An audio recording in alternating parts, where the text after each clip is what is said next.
আজকে তো দুটো পার্সেল এসেছে, সেটা তো পরে দেখাবো। আগে মাহিকে টিফিনে কী দিয়েছিলাম সেটা আগে দেখাই। মাহিকে তো অনেক দিন বানানা প্যানকেক দেওয়া হয়নি, তার জন্য বানানা প্যানকেক রেডি করছিলাম। আর প্যানকেক রেডি করতে করতে মনে হলো প্যানকেক না বানিয়ে আমি যদি সবগুলো মিক্সিং করে একটা ব্রাউনি টাইপসের কিছু বানিয়ে দিই সেটাই ভালো হবে। তার জন্য বাটিতে রেডিও করে নিয়েছিলাম, তারপর দেখলাম কারেন্ট নেই। তারপর অগত্যা আবার বানানা প্যানকেকই বানিয়ে দিলাম। আজকে বানানা প্যানকেকে কোকো পাউডারের পরিমাণটা একটু কম ছিল বলে আজকে কফি ইউজ করেছিলাম। ভীষণ টেস্টি লাগছিল খেতে। আর মাহি খাওয়া দেখেই হয়তো বুঝতে পারছো তোমরা, মাহি যেহেতু সকাল সকাল খেতে পছন্দ করে না তবুও খাচ্ছে মাহি। আর আমি মিশো থেকে আইস ট্রে কম্বো অর্ডার করেছিলাম আর সেগুলো চলে এসেছে। আর দেখো, দুটো প্লাস্টিকের আর একটা ছিল সিলিকন টাইপের।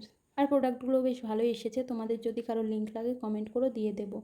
আর আমি আজকে সোফা কভারটাও চেঞ্জ করে দিচ্ছিলাম আর টি টেবিলের কভারগুলোও চেঞ্জ করে দিচ্ছিলাম, সমস্তটাই চেঞ্জ করছিলাম। আর সমস্তটা চেঞ্জ করার পর ঘরের লুকটাই চেঞ্জ হয়ে গেছিলো, ভীষণ সুন্দর লাগছিল। তোমাদের কেমন লাগছে জানিও।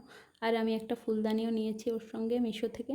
আর তোমাদের যদি কারোর লিঙ্ক লাগে কমেন্ট করো, আমি দিয়ে দেবো। এটা হাতে বানানো ফুলদানি, কিন্তু ভীষণ সুন্দর লাগছিলো। মিশো থেকে খুব কম প্রাইসে নিয়েছি।